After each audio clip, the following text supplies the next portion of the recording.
Hello friends, स्वागत है आप सभी का एक और नए वीडियो में। और इस वीडियो में हम कंप्लीट करेंगे सामान्य ज्ञान लूसेंट का हिस्ट्री भी, वो भी प्राचीन हिस्ट्री इसमें कंप्लीट किया जाएगा। ठीक है, तो हम आगे बढ़ते हैं और देखते हैं इसमें क्या क्या पढ़ना है हमें। तो पहले तो हम देख लेते हैं कि क्या क्या पढ़ना है इस वीडियो में। तो प्राचीन इतिहास का जो स्रोत है वो पढ़ेंगे, फिर प्रागैतिहासिक काल, फिर सिंधु सभ्यता, वैदिक सभ्यता, महाजनपदों का उदय, जैन धर्म, बौद्ध धर्म, शैव धर्म, वैष्णव धर्म, इस्लाम धर्म, ईसाई धर्म, मगध राज्य का उत्कर्ष, सिकंदर, मौर्य साम्राज्य, ब्राह्मण साम्राज्य। ठीक है, उसके बाद भारत में यवन राज और शक, कुषाण, गुप्त साम्राज्य, पुष्यभूति वंश, फिर दक्षिण भारत के प्रमुख राजवंश और सीमावर्ती राजवंश का अभ्युदय। ठीक है, ये सब हम लोग इसमें कंप्लीट करेंगे। तो आगे बढ़ते हैं और हम स्टार्ट करते हैं डायरेक्ट, बिना टाइम वेस्ट किए हुए।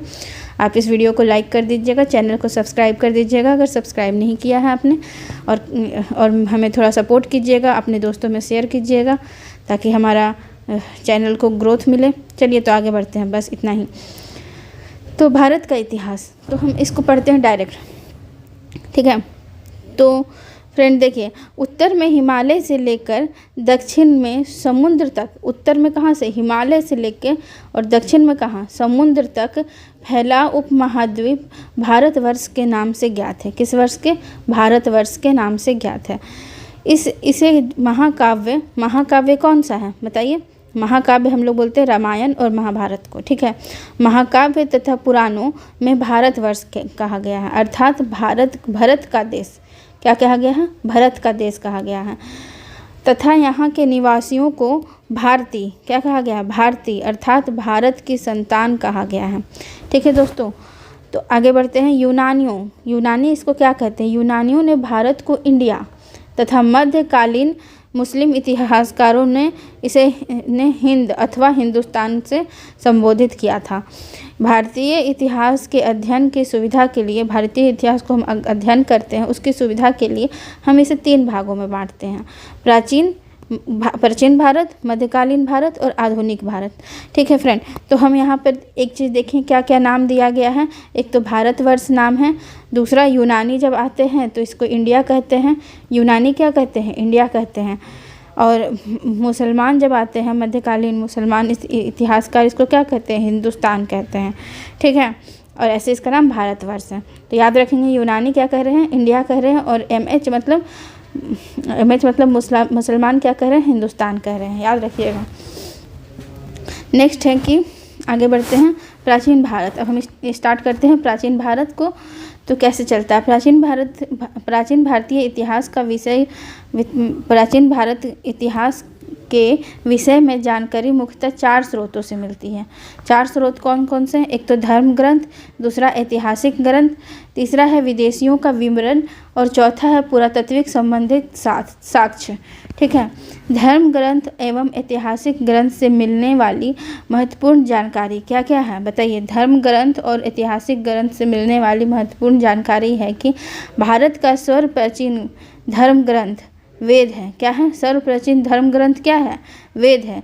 इसके संकलनकर्ता महर्षि कृष्ण देव पायन वेद व्यास को माना जाता है। वेद 4 होते हैं, ऋग्वेद, यजुर्वेद, सामवेद और अथर्ववेद। और ये जो वेद व्यास है ये वही है, इनका नाम पूरा है महर्षि कृष्ण देव पायन वेद व्यास। ठीक है, अब ऋग्वेद में हम लोग पढ़ते हैं क्या क्या है। ऋग्वेद ऋचाओं के क्रमबद्ध, ऋचा जो हैं उसको एक लाइन से सजाया गया है, तो क्रमबद्ध ज्ञान के संग्रह को ऋग्वेद कहते हैं। ऋग्वेद क्या है, ऋचाओं का संग्रह है, क्रमबद्ध संग्रह है। इसमें 10 मंडल 128 सूक्त, 10 मंडल 1028 सूक्त और एवं 10,462 ऋचाएँ हैं। तो ये याद रखेंगे कि 10 मंडल हैं, 1028 सूक्त हैं और 10,462 ऋचाएँ हैं। ठीक है, इसमें पढ़ते हैं हम लोग। इस वेद के ऋचाओं के पढ़ने वाले ऋषि को क्या कहते हैं, होत्री कहते हैं। फ्रेंड ध्यान रखिएगा, इसको क्या कहते हैं, होत्री।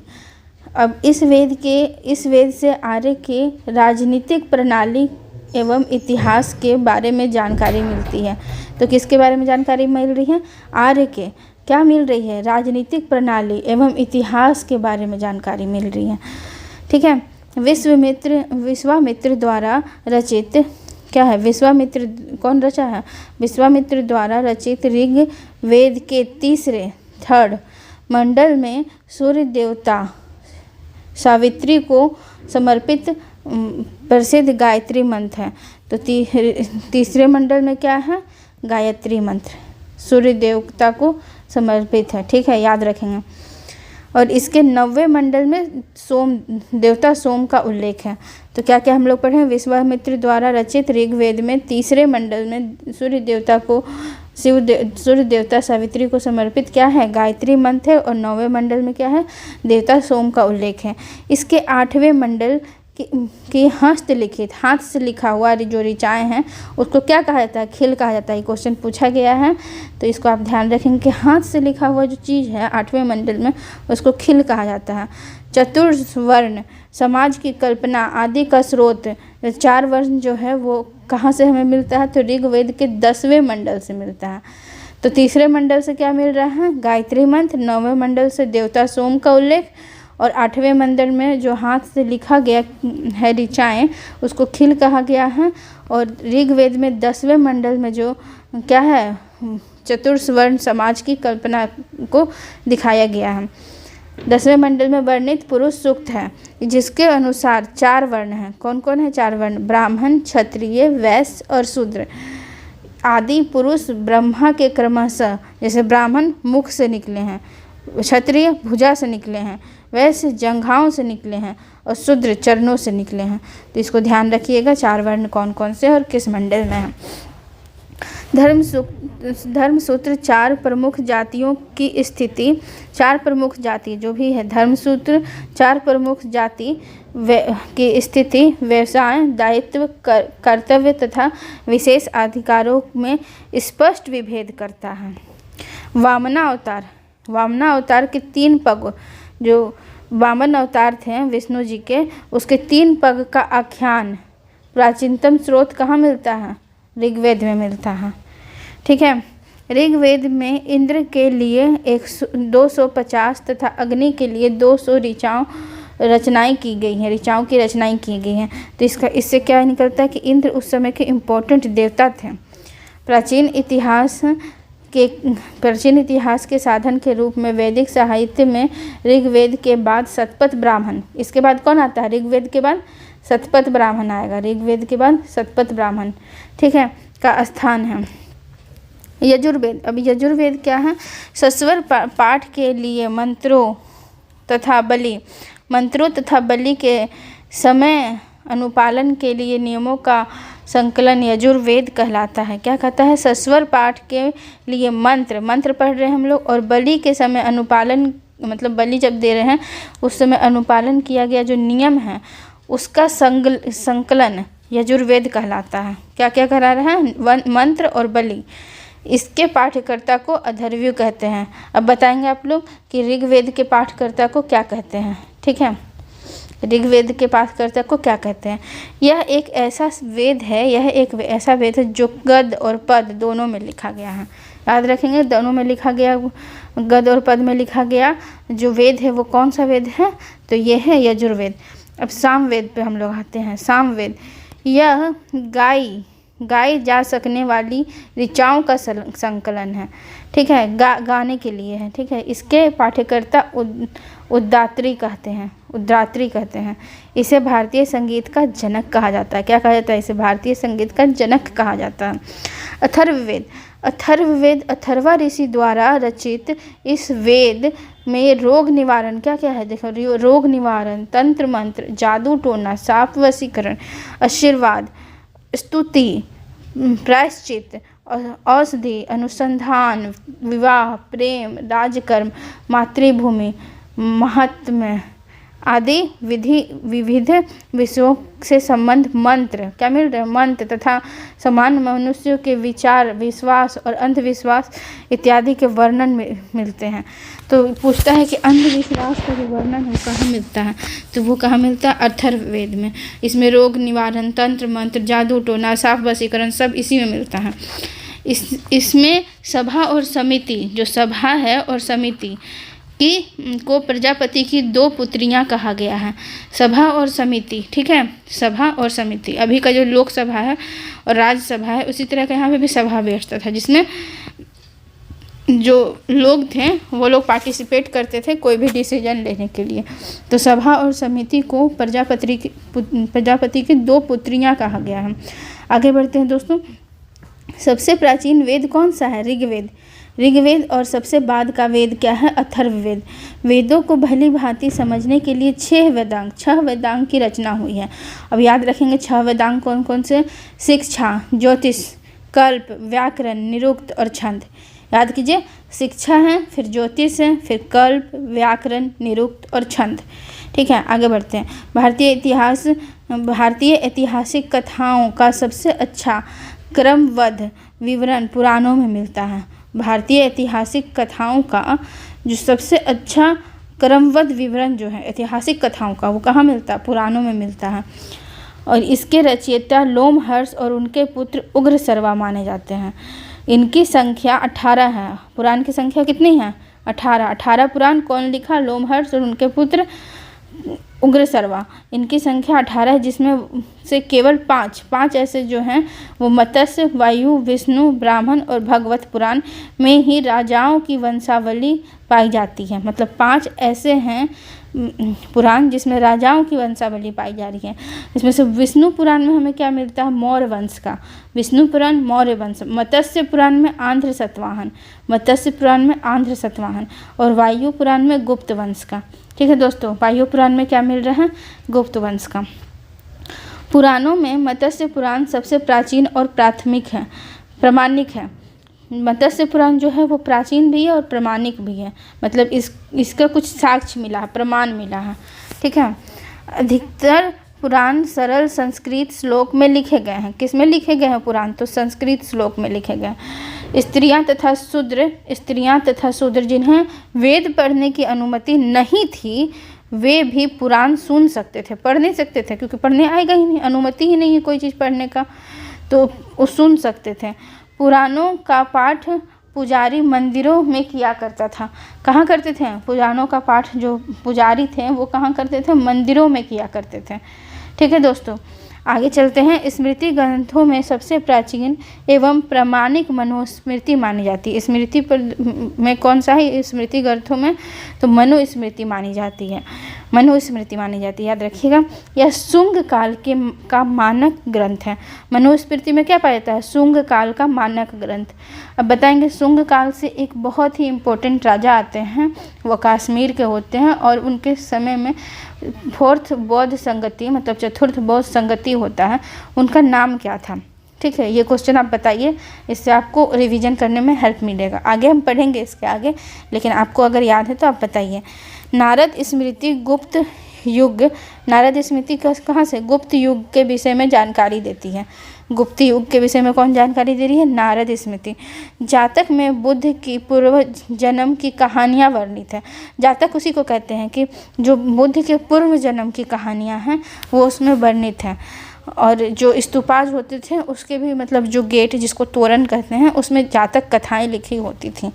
हीनयान का प्रमुख ग्रंथ क्या है, हीनयान का प्रमुख ग्रंथ कथा वस्तु है, जिसमें महात्मा बुद्ध का जीवन चरित्र अनेक कथनांकों के साथ वर्णित है। तो अब हम याद रखेंगे कि हीनयान का जो प्रमुख ग्रंथ है वो कथा वस्तु है, और कथा वस्तु में क्या मिलता है, महात्मा बुद्ध के जीवन चरित्र के अनेक कथा मिलते हैं। जैन साहित्य को आगम कहते हैं। जैन साहित्य को क्या कह रहे हैं दोस्तों, आगम कहते हैं। जैन का प्रारंभिक इतिहास कल्पसूत्र से ज्ञात होता है। तो जैन का प्रारंभिक इतिहास, जो जैन धर्म का प्रारंभिक इतिहास कहाँ से, कल्पसूत्र से ज्ञात हो रहा है। जैन धर्म भगवती सूत्र में महावीर की जीवन कृत्यों की तथा अन्य समकालिक कालिकों के साथ साथ उनके संबंधों का विवरण मिलता है। तो भगवती सूत्र में क्या मिल रहा है? महावीर का जीवन कृत्य मिल रहा है। और कथा वस्तु में क्या मिल रहा है? गौतम बुद्ध, महात्मा बुद्ध का जीवन चरित्र मिल रहा है। ठीक है, आगे बढ़ते हैं। अर्थशास्त्र के लेखक चाणक्य, जो कौटिल्य और विष्णुगुप्त हैं, क्या चाणक्य का ही नाम कौटिल्य था या फिर उनको विष्णुगुप्त कह लीजिए। अर्थशास्त्र के लेखक चाणक्य हैं। यह 15 अधिकरण, कितने अधिकरण है इसमें? 15 अधिकरण और 180 प्रकरण में विभाजित है। क्या है? 15 अधिकरण और 180 प्रकरण में विभाजित है। इससे मौर्यकालीन इतिहास की जानकारी मिलती है। क्या मिलती है इससे? मौर्यकालीन, क्योंकि चाणक्य किस समय थे? चंद्रगुप्त मौर्य के टाइम पे थे, तो मौर्यकालीन इतिहास की जानकारी मिलती है। लेकिन याद रखिएगा, इसमें राजा का जानकारी नहीं मिलता, किसी राजा का नाम उसमें नहीं लिखा हुआ, लेकिन उसमें जो वहाँ पे राजनीति हो रहा है, पॉलिटिकल, सोशल, ये सब की जानकारी मिलती है। संस्कृत साहित्य में ऐतिहासिक ग्रंथ को क्रमबद्ध लिखने का सर्वप्रथम प्रयास कौन करता है? कल्हण करते हैं। कल्हण के द्वारा किया जाता है। ठीक है, कल्हण की जो पुस्तक थी, रचित पुस्तक थी, वो राजतरंगिणी थी। याद रखेंगे, ये क्वेश्चन पूछता है कि कल्हण द्वारा जो पुस्तक लिखी गई थी उसका नाम क्या था? तो राजतरंगिणी। जिससे कश्मीर के इतिहास से मिलती है, जिसका संबंध कश्मीर के इतिहास से है। अरबों की सिंध विजय का वृतांत चचनामा में मिलता है। चचनामा का लेखक कौन है? अली अहमद, चचनामा में मिलता है। ठीक है, अरबों के सिंध विजय के। अष्टध्यायी संस्कृत भाषा, अष्टध्यायी क्या है? संस्कृत भाषा का व्याकरण की प्रथम पुस्तक है। तो अष्टध्यायी कौन लिखता है? पाणिनि। इससे मौर्य के पहले के इतिहास तथा मौर्य युगीन राजनीति अव्यवस्था की जानकारी में मिलती है। ठीक है, अष्टध्यायी पाणिनि। कात्यायन की गार्गी संहिता कौन लिखता है? गार्गी संहिता कात्यायन एक ज्योतिषी ग्रंथ है। पूछेगा गार्गी संहिता कौन सी बुक है? उसमें दे देगा ज्योतिषी ग्रंथ, फिर दे देगा कि संस्कृत भाषा का व्याकरण ग्रंथ, तो इसमें मानना हम लोग ज्योतिषी ग्रंथ है। फिर भी इसमें भारत में होने वाली यवन आक्रमण का उल्लेख मिलता है। अब बताइए कि यूनानी जो थे वो भारत को क्या कहते थे? बताइए, आई से याद आया, यूनानी इंडिया, और मुसलमान लोग जो थे वो क्या कहते थे? बताइए, हिंदुस्तान, MH याद रखेंगे। नेक्स्ट है कि पतंजलि पुष्यमित्र शुंग के पुरोहित थे। पतंजलि कौन थे? ये पतंजलि जो आजकल आता है, तो वो पतंजलि जो थे वो पुष्यमित्र शुंग के पुरोहित थे। इनके महाभाष्य से शुंगों का इतिहास का पता चलता है। ठीक है दोस्तों, आगे है कि विदेशी यात्रियों का मिलने वाली जानकारी, विदेशी यात्रियों से मिलने वाली जानकारी। तो हम पढ़ते हैं आगे।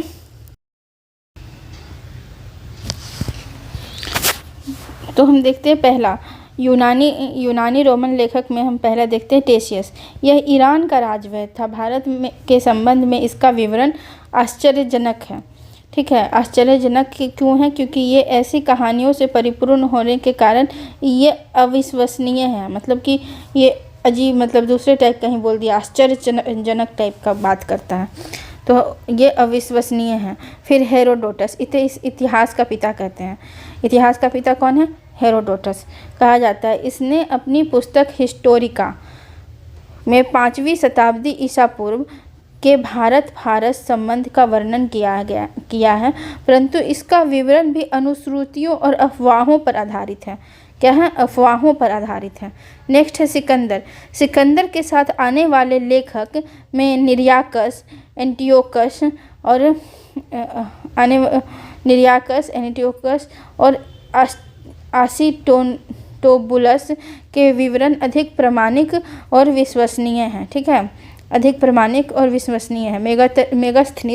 मेगास्थनीज या सेलुकस निकेटर का राजदूत था। यह कौन था? सेलुकस निकेटर का राजदूत था, जो चंद्रगुप्त मौर्य के राज दरबार में आया था। इसने अपनी पुस्तक, कौन सी पुस्तक लिखी थी? इंडिका में मौर्य युगीन समाज और संस्कृति के विषय में लिखा था। डाइमेकस आया था सीरिया से, तो सीरियन नरेश, अच्छा यहाँ एंटियोकस था, सॉरी फ्रेंड, यहाँ पे था अनेसिक्राटस, ठीक है, यहाँ पे याद रखिएगा। ये जो डायमिकस से आया था इसका नाम था अंतियोकस का राजदूत था, जो बिंदुसार के राज दरबार में आया था। ये किसके राज दरबार में आया था? बिंदुसार के राज दरबार में था। इसका विवरण मौर्य युग से संबंधित है। डायोनीसियस कहाँ से आया था? मिस्र। नरेश टॉलमी फिलाडेल्फस के राजदूत था, जो अशोक के दरबार में आया था, ठीक है, याद रखेंगे। अशोक के दरबार में कौन आता है? डायोनीसियस। टॉलमी इसने 2री शताब्दी में भारत का भूगोल नामक पुस्तक की रचना की थी। प्लिनी इसने सर्वप्रथम शताब्दी में नेचुरल हिस्ट्री नामक पुस्तक लिखी। इसमें भारतीय पशुओं, पेड़ पौधों, खनिज पदार्थ आदि के बारे में विवरण मिलता है। पेरिप्लस ऑफ द इरेथ्रियन सी, इस पुस्तक के लेखक के बारे में जानकारी नहीं मिलती है। यह लेखक करीब 80 ईस्वी में हिंद महासागर की यात्रा पर आया था। इसने उस समय के भारत के बंदरगाहों तथा व्यापारिक वस्तुओं के बारे में जानकारी दी है। तो ये भी इम्पॉर्टेंट है, लेकिन इसके लेखक के बारे में जानकारी नहीं मिलती है। चीनी लेखक कौन कौन आए थे? तो पहले फाहियान यह चीनी यात्री गुप्त नरेश, किसके गुप्त नरेश? चंद्रगुप्त द्वितीय के दरबार में आया था। इसने अपने विवरण में मध्य प्रदेश के समाज और संस्कृति के बारे में वर्णन किया है। इसने मध्य प्रदेश की जनता को सुखी और समृद्ध बताया है। ऐसे भी गुप्त वंश के जो काल है उसको हम लोग गोल्डन पीरियड ऑफ इंडिया कहते हैं। तो उस समय सब कोई सुखी और समृद्ध ही था, तो ऐसे याद रखेंगे। फाहियान ने सुखी और समृद्ध बताया है। संयुंगन जो 518 ईस्वी में भारत आया था। इसने अपने 3 वर्षों की यात्रा में बौद्ध धर्म की प्राप्तियों को एकत्रित किया था। हुएनसांग, यह कब आता है? हुएनसांग हर्षवर्धन के शासनकाल में आता है। हुएनसांग 629 ईस्वी में चीन से भारत के लिए प्रस्थान किया और लगभग 1 वर्ष की यात्रा के बाद सर्वप्रथम वह भारतीय राज्य कपीसा पहुंचा। कहाँ पहुंचा? सबसे पहले कपीसा, याद रखेंगे। भारत में 15 वर्षों तक ठहर कर 445 ईस्वी में चीन लौट गया। वह बिहार के नालंदा जिले स्थित नालंदा विश्वविद्यालय में अध्ययन करने तथा भारत से बौद्ध ग्रंथ को एकत्र कर ले जाने के लिए आया था। इसका भ्रमण वृत्तांत सुयुकी, क्या नाम है? सुयुकी में नाम से प्रसिद्ध है। जो भ्रमण वृत्तांत है वो किस नाम से प्रसिद्ध है? तो सुयुकी नाम से प्रसिद्ध है, जिसमें 138 देशों का विवरण मिलता है। इसने हर्षकालीन समाज, धर्म, राजनीति के बारे में विवरण किया। इसके अनुसार सिंध का राजा कौन था? शूद्र था, याद रखेंगे। और याद रखेंगे ये लोग सब क्या कलेक्ट करने क्या आ रहा है? हमेशा ये लोग जो लेने आ रहा है ये बौद्ध ग्रंथों को लेने आ रहा है। बताइए इंडिया ने दुनिया को क्या दिया? ठीक है, जो सब कुछ यहीं से लेकर गए और आज इंडिया को मतलब ऐसे यहाँ से बौद्ध धर्म लुप्त होने लगा है, ठीक है। और ये जो नालंदा विश्वविद्यालय है इसको तो ध्वंस कर दिया गया, ठीक है। अब इसका बस खंडहर बचा हुआ है। हुएनसांग के अध्ययन के समय नालंदा विश्वविद्यालय के कुलपति कौन थे? शीलभद्र थे। इति सिंह कब आते हैं? ये 7वीं शताब्दी में के अंत में भारत आया और इसने अपने विवरण में नालंदा विश्वविद्यालय, विक्रमशिला विश्वविद्यालय तथा अपने समय के भारत का विवरण किया, ठीक है फ्रेंड। तो ये क्या क्या करता है? अपने समय का भारत का पूरा विवरण करता है, वर्णन करता है। अरबी लेखक अल बरूनी, यह महमूद गजनवी के साथ भारत आया था। यह किसके साथ आया था? महमूद गजनवी के साथ भारत आया था। अरबी में लिखी गई उसकी कृति क्या नाम है? किताबुल हिंद और तहकीक ए हिंद, भारत की खोज। तहकीक ए हिंद मतलब तहकीक कर रहा, भारत की खोज कर रहा। आज भी इतिहासकारों के लिए महत्वपूर्ण स्रोत है। इसमें राजपूतकालीन समाज, धर्म, रीति रिवाज और राजनीति आदि पर सुंदर प्रकाश डाला गया है। आगे बढ़ते अन्य लेखक में देख लेते हैं कौन कौन थे। तो तारानाथ थे। तारानाथ तिब्बती लेखक थे। कौन थे? तिब्बती लेखक थे। इसने कंगयूर और तंगयूर नामक ग्रंथ की रचना की थी। इसने भारतीय साहित्य के बारे में जानकारी मिलती है। इनसे भारतीय साहित्य की तो बड़े तारानाथ क्या रचना की है, तो कंगयूर और तंगयूर। मार्को पोलो 13वीं शताब्दी के अंत में पांड्य देश की यात्रा पर आया था। ठीक है, कहाँ पे आया था? पांड्य देश की यात्रा पे आया था। इसका विवरण पांड्य इतिहास के लिए अधिक उपयोगी है। पुरातत्व संबंधी साक्ष्य मिलने वाली जानकारी। 1400 से ईसा पूर्व के अभिलेख बोगाज-कोई एशिया माइनर से वैदिक देवता मित्र, वरुण, इंद्र और नात्स्य अश्विन कुमार का नाम मिलता है। ठीक है, बोगाज-कोई से वैदिक देवताओं के नाम मिलते हैं। वैदिक देवता उसको कहा जाता है जो कि वेद में वर्णन है। तो जैसे रुद्र, RUDR रुद्र क्या है? ये वैदिक देवता है। ठीक है, वैदिक देवता है। और लेकिन अगर शिव कहेंगे तो शिव हमारे हो जाएंगे अवैदिक देवता, वेद में नहीं वर्णन है। ठीक है, ऐसे याद रखें। ठीक है, मध्य भारत में भागवत धर्म विकसित होने का प्रमाण यवन राजदूत होलियोडोरस के वेशनगर विदिशा गरुड़ स्तंभ लेख से प्राप्त होता है। मध्य भारत में भगवत धर्म का जो सबसे पहला जो विकसित होने का प्रमाण कहाँ से मिलता है? विदिशा वेशनगर गरुड़ स्तंभ लेख से मिलता है। आगे पढ़ते हैं फ्रेंड कि सर्वप्रथम भारतवर्ष का जिक्र हाथी गुफा अभिलेख में मिलता है। और हाथी गुफा अभिलेख कलिंगराज खारवेल के टाइम पे बनाया गया था। सर्वप्रथम दुर्भिक्ष की जानकारी देने वाला अभिलेख सौगोरा अभिलेख है। दुर्भिक्ष मतलब कि यहाँ पर फेमाइन आ गया था। ठीक है, तो वो क्या होता है, कहाँ से मिलता है? सौगोरा अभिलेख से मिलता है। अब देखते हैं सर्वप्रथम भारत पर होने वाले हून आक्रमण की जानकारी हमें भीतरी स्तंभ से मिलता है। कहाँ से मिलता है? भीतरी स्तंभ। कहाँ पे है ये? जूनागढ़। ठीक है, स्कंदगुप्त ने बनवाया था। सती प्रथा का पहला लिखित साक्ष्य, अगर पूछेगा लिखित साक्ष्य पहला कहाँ मिलता है, तो एरन अभिलेख में मिलता है। ठीक है, एरन अभिलेख। और इसको कौन बनवाया था? भानुगुप्त से प्राप्त होती है। ठीक है, एरन अभिलेख इंपॉर्टेंट है, याद रखेंगे, भूलेंगे नहीं। रेशम बुनकरों की श्रेणियों की जानकारी मंदसौर अभिलेख से मिलती है। ठीक है, मंदसौर अभिलेख से क्या मिल रही है? रेशम बुनकर की श्रेणी एक तरह का ग्रुप होता था। ठीक है, उसकी जानकारी कहाँ से मिलती है? मंदसौर अभिलेख से। अभिलेखों का अध्ययन एपिग्राफी कहलाता था।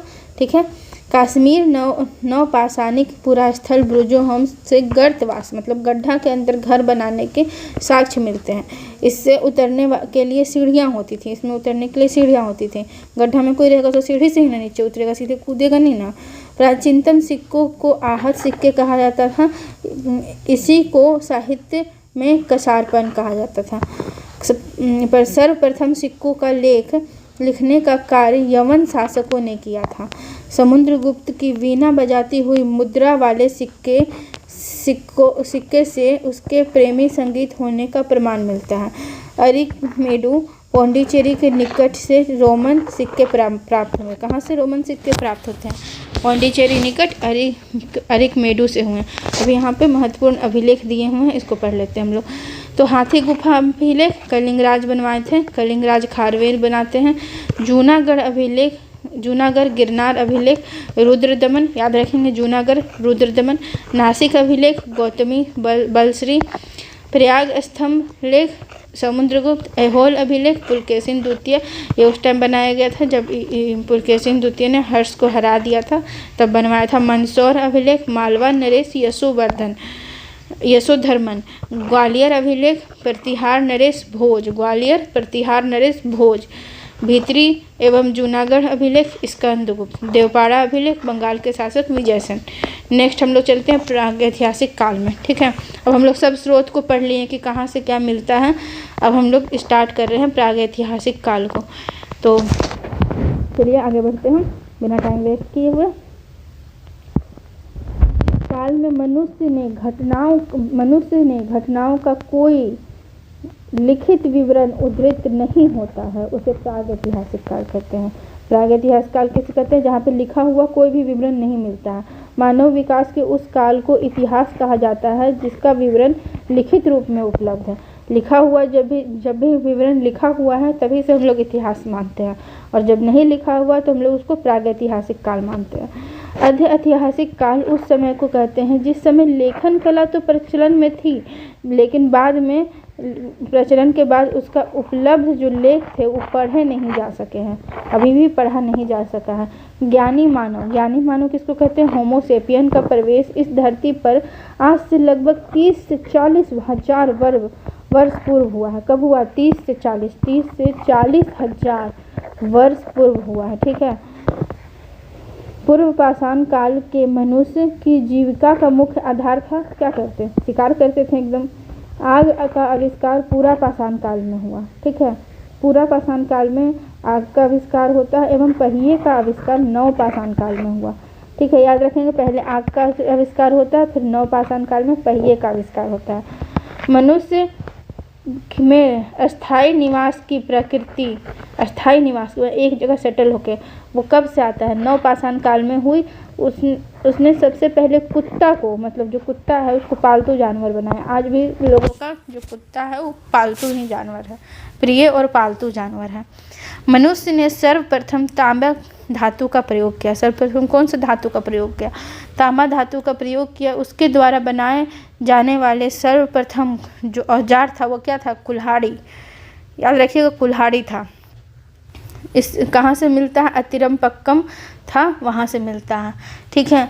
कृषि का आविष्कार नव पाषाण काल में हुआ। कृषि जो था, पहले तो ये लोग शिकार करते थे, अभी लोग कृषि करने लगे हैं। पहले शिकार करते थे, उसको बोलते थे कि शिकार करके खाते थे, फिर गैदरिंग भी करने लगे कि कहीं से कुछ इकट्ठा करने लगे। अब कृषि भी करने लगे, तो कृषि नव पाषाण काल से स्टार्ट हुआ। प्रागैतिहासिक अन्न उत्पादक स्थल है। अन्न का कौन उत्पादक स्थल है? याद रखेंगे, एक मेहरगढ़ है। मेहरगढ़ पश्चिमी बलूचिस्तान में अवस्थित है। कृषि के लिए अपनाई गई सबसे प्राचीन फसल कौन सी है? गेहूँ है। गेहूँ और जौ थी। तो पहले कहाँ से मिल रहा है? मेहरगढ़ से मिल रहा है। क्या मिल रहा है? गेहूँ और जौ मिल रहा है। ठीक है, याद रखेंगे। पल्लावरम नामक स्थान पर प्रथम भारतीय पुरापाषाण कलाकृतियों की खोज हुई है। ठीक है, याद रखेंगे कि पल्लावरम नामक स्थान पर प्रथम भारतीय पुरापाषाण कलाकृतियों की खोज हुई है। भारत में पूर्व प्रस्तर युग का अधिकांश औजार स्फटिक पत्थर से बने हुए थे। ठीक है, किस पत्थर से बने थे? स्फटिक पत्थर से। भारत का प्रथम प्राचीन नगर कौन था? मोहनजोदाड़ो था।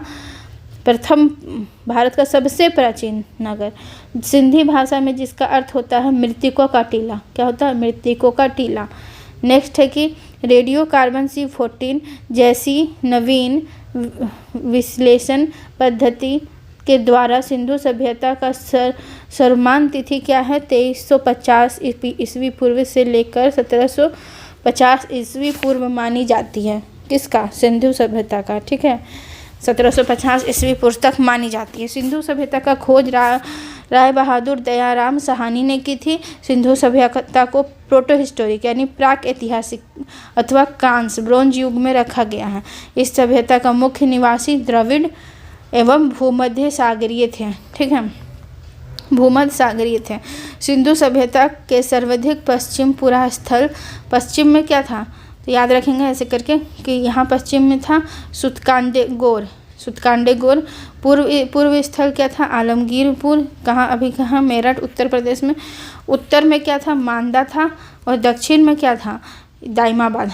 तो ऐसे याद करेंगे, आलमगीरपुर, फिर सुतकांडेगोर, फिर मांदा, फिर दाइमाबाद। ठीक है, मांदा अभी कहाँ पे है? जम्मू कश्मीर में। और दाइमाबाद कहाँ पे है? महाराष्ट्र में, अहमदनगर, महाराष्ट्र। सिंधु सभ्यता या सिंधु सभ्यता क्या थी? नगरीय सभ्यता थी। क्या थी? नगरीय सभ्यता थी। सिंधु सभ्यता से प्राप्त परिपक्व अवस्था वाले स्थलों में केवल 6 को ही बड़े नगर की संज्ञा दी गई है। और ये कौन कौन से थे? मोहनजोदड़ो, हड़प्पा, गनवारीवाला, धौलावीरा, राखीगढ़ी, कलिबंगन। याद रखेंगे कौन कौन सा? मोहनजोदड़ो, हड़प्पा, गनवारीवाला, धौलावीरा, धौलावीरा, राखी गढ़ी, कालीबंगन। ठीक है, नेक्स्ट चलते हैं दोस्तों कि स्वतंत्रता जब हम लोग को प्राप्ति हुई उसके बाद हड़प्पा संस्कृति का सर्वाधिक स्थल गुजरात में खोजे गए। सर्वाधिक स्थल कहाँ खोजे गए? गुजरात में खोजे गए। लोथल और कोतदा सिंधु सभ्यता का क्या था? बंदरगाह था। बंदरगाह माने पोर्ट। जुते हुए खेत और नक्काशीदारी ईंटों का प्रयोग का साक्ष्य कालीबंगन से प्राप्त हुआ। याद रखेंगे, ये फैक्ट है कि कहाँ से मिला जुते हुए खेत और नक्काशीदारी ईंटों का प्रयोग कहाँ से मिला? कालीबंगन से मिला। मोहनजोदड़ो से प्राप्त अन्नागर संभवतः सिंध सभ्यता की सबसे बड़ी इमारत है।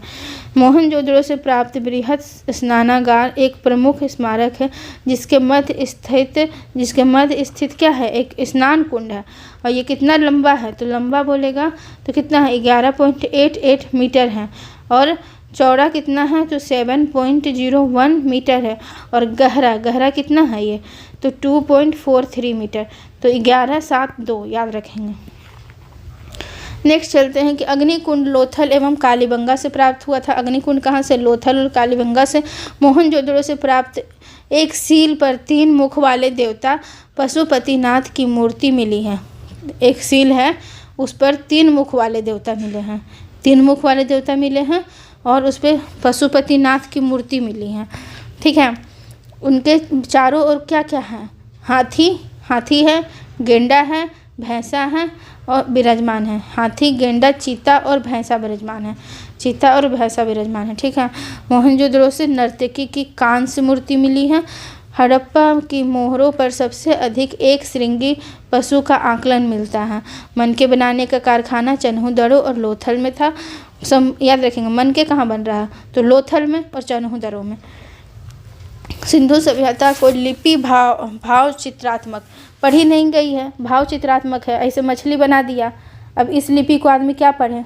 ऐसे करके तीर धनुष टाइप का बना दिया, तो इसको क्या पढ़ेगा आदमी? तो ये क्या है? एक तरह से भाव चित्रात्मक लिपि है। ठीक है, यह दाईं से बाईं ओर लिखी जाती थी। यहाँ से स्टार्ट होता था और इधर की ओर चलता था। जब अभिलेख में एक से अधिक पंक्तियाँ होती थी, मान लो 2 लाइन का पंक्ति है, तो एक इधर से चलेगा फिर दूसरा इधर से चलेगा। हम लोग क्या करते हैं? इधर से लिखते हैं फिर इधर से ही स्टार्ट करते हैं, ऐसे फिर ऐसे ही। ठीक है, ये लोग पहले ऐसे लिखेंगे फिर ऐसे लिखेंगे। तो एक से अधिक पंक्तियों में पहले पंक्ति दाईं से बाईं और दूसरी पंक्ति बाईं से दाईं ओर लिखी जाती थी। आई होप आपको समझ में आ रहा है तो आप वीडियो को लाइक कर दीजिए। सिंधु सभ्यता के लोगों ने नगरों तथा घरों के विन्यास के लिए ग्रिड पद्धति अपनाई थी। ग्रिड पद्धति मतलब ऐसे चरखुट। ठीक है, ग्रिड पद्धति, ग्रिड टाइप का रहेगा। घरों के दरवाजे और खिड़कियां सड़क की ओर ना खुलकर पिछवाड़े की ओर खुलती थी। सड़क की ओर खुलेगा, मान लो कि कुछ ऐसे से जा रहा है, उसको बच्चा लोग को धक्का मार देगा। यहाँ बच्चा लोग खेल रहा है, अब गाड़ी तो उस वक्त नहीं था, बस इस तरह से याद करेंगे कि उस समय सड़क की ओर ना खुलकर गेट पीछे की तरफ खुलते थे। ठीक है, केवल लोथल नगर के घरों के दरवाजे मुख्य सड़क की ओर खुलते थे। सिंधु सभ्यता का मुख्य फसल क्या थी? गेहूँ और जौ था। सिंधुवासी मिठास के लिए शहद का प्रयोग करते थे। रंगपुर और लोथल से चावल के दाने मिले हैं, जिससे धान की खेती होने का प्रमाण मिलता है। चावल का प्रथम साक्ष्य लोथल से ही प्राप्त होता है। सुरकोतदा, कालीबंगन एवं लोथल सिंधुकालीन घोड़े के अस्थि पंजर मिले हैं। बोलिएगा कि सुरकोतदा से, कालीबंगन से और लोथल से सिंधुकालीन घोड़े का अस्थि पंजर मिला है। ठीक है, तौल की इकाई संभवतः 16 के अनुपात में होती थी, मतलब 16, 32 या फिर 8 ऐसे होगा। ठीक है, 16 के अनुपात में होगा। सिंधु सभ्यता के लोग क्या करते थे? लोग यातायात के लिए 2 पहिए एवं 4 पहियों की बैलगाड़ी, अच्छा यहाँ पे जो बोले ना कि गेट खुला रहेगा इधर से रोड पे, तो बैलगाड़ी लेके जाएगा तो बच्चा लोग को धक्का मार देगा, तो ये लोग पीछे में अपना गेट बनाता था। तो ये क्या करते थे? 2 पहिए और 4 पहिए बैलगाड़ी या भैंसा गाड़ी का उपयोग करते थे। नेक्स्ट चलते हैं फ्रेंड कि मेसोपोटामिया के अभिलेख में वर्णित मेलुहा शब्द किसके लिए था? सिंधु सभ्यता से था। संभवतः हड़प्पा संस्कृति का शासन वणिक वर्ग के हाथों में था। ठीक है, किसके हाथों में था? वणिक वर्गों में हाथ। संभव होता है। ठीक है, पिगट ने हड़प्पा और मोहनजोदड़ो को एक विस्तृत साम्राज्य की जुड़वा राजधानी कही है। जुड़वा राजधानी कौन कह रहा है? पिगट ने। सिंधु सभ्यता के लोग धरती को उर्वरा की देवी मानकर इसकी पूजा करते थे।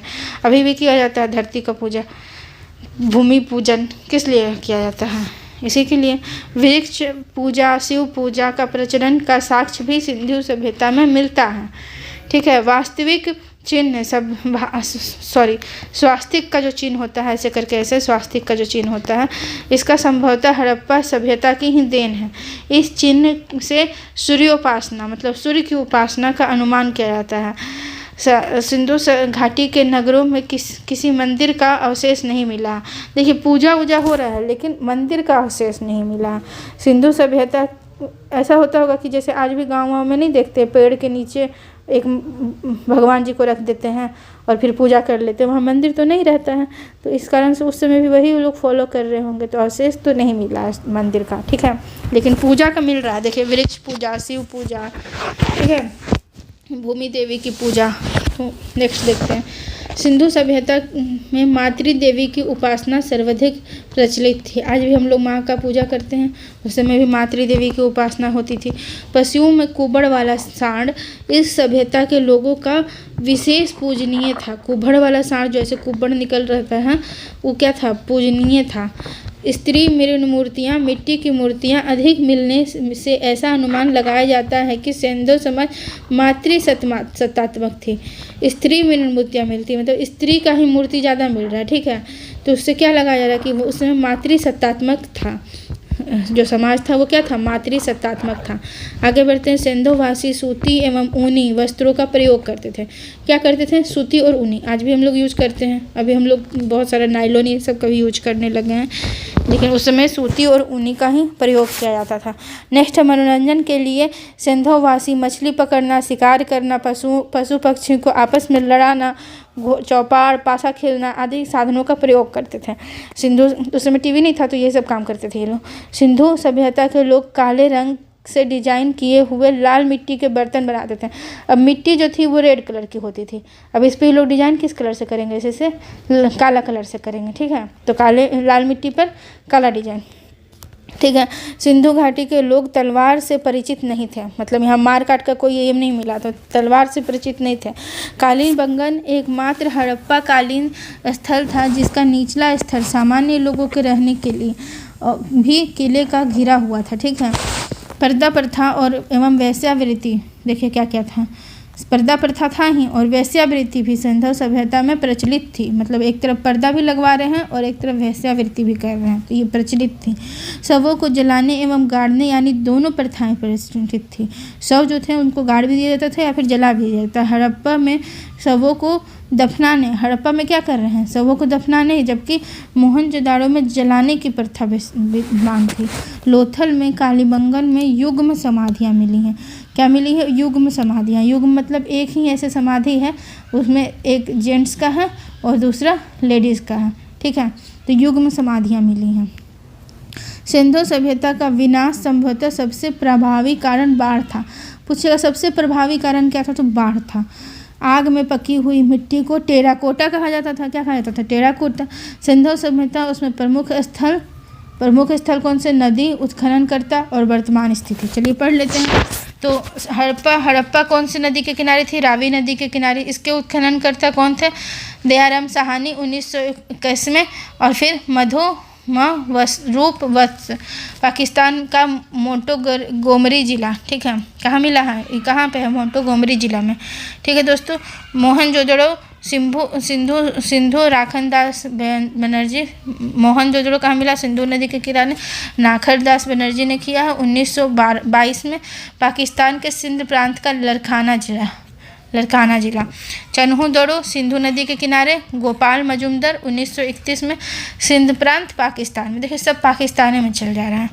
अब देखिए कालीबंगन घग्गर नदी के किनारे, इसमें बीबी लाल इनको खोजते हैं और बीके थापड़, और ये कब खोजते हैं? 1953 में। राजस्थान का हनुमानगढ़ जिला।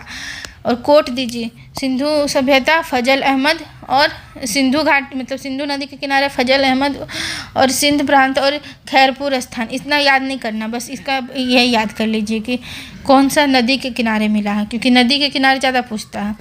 तो रंगपुर मादर नदी के किनारे, रोपड़ सतलज नदी के किनारे, लोथल भोगवा नदी के किनारे, आलमगीरपुर हिंडन नदी के किनारे जो ईस्टर्न था, ईस्ट में जो सबसे ज़्यादा है आलमगीरपुर, तो ये किसके किनारे था, हिंडन नदी के किनारे।